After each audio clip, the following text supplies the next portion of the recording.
This is the scene today, 3 days after the fire. It is not known how the fire started, but this was how it was caught on camera.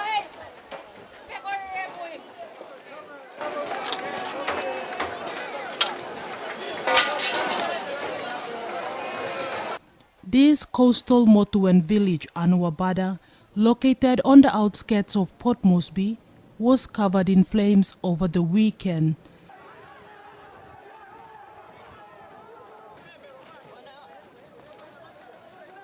Translated in Motu, Hanuabada means big village, and it is located northwest of downtown Port Moresby and has a population of about 15,000 people. Hanuabada, along with the Koitabu tribe, are the original native people of the Port Moresby area.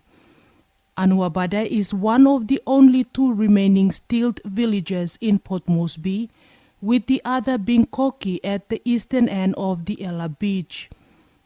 The people of Hanuabada are known for building their houses in an adjoining manner over the sea on stilts. Their houses are linked by walkways above the sea. They may have their own reasons for maintaining this village setting, but a thorough assessment of this setting will reveal many disadvantages and advantages. One of the facts that would be likely to be the first to be mentioned would be the fire hazard aspect. According to history, the original wood and thatched houses at Hanuabada village was destroyed by fire during World War II, and it seemed history repeating itself on Saturday when about 15 houses were completely destroyed by fire and about 25 other houses were also partly damaged. Many of the families affected described the fire as the worst in the history of the village. And the whole village is feeling for the ones that have been directly affected. So it's gonna take a long time to solve the problem. And I think there's some generous people that have already put their hand up to actually help. So whatever help that's gonna come our way, it's gonna be very, very much appreciated. More than 500 people are now homeless and living in makeshift shelters as relief plans get underway. An appeal has now been set up to assist those affected.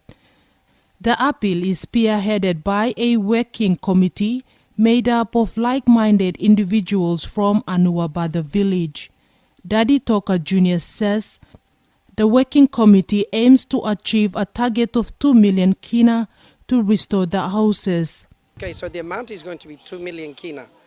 2 million Kina will basically include all the the relevant labor around it, construction, putting the wharfs back together. There's got to be power that needs to run to it, and also water. Okay, so that's the 2 million we need. But that's obviously the long-term plan. But in the very immediate sense, we're trying to get a container in place. We need a 40-foot, at least 40 foot or plus. Okay, because we're starting to get all the pledges, people that are making donations. There's some very generous people out there, and that's not just within the village. It's in Port Moresby, in Papua New Guinea, and in overseas as well. So we need a collection point. We've got a collection point right in where the site is. Okay, but we also need to make sure it's secure. The village has been receiving donations from various individuals and groups.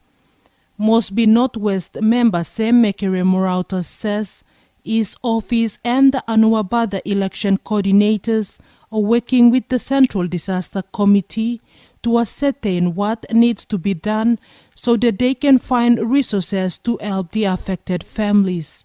Meanwhile, an investigation into the cause of the fire has commenced. Head of the PNG Fire Service Operations, Bill Rue, told us that the investigation will focus on where the fire originated from. They came as a result of what actually started.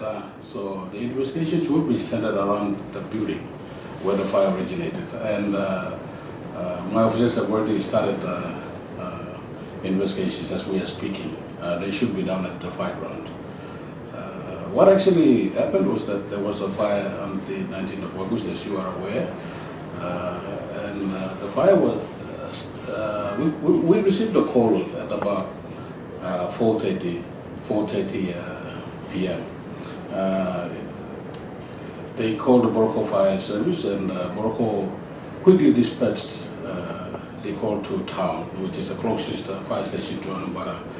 So the town fire station attended to the call, and having assessing the situation and with the very strong winds that were blowing, the southeasterly winds, they needed more support. So what they did was they called for assistance from Waigani Fire Station and Boroko Fire Station, and nearly everybody fought the blades.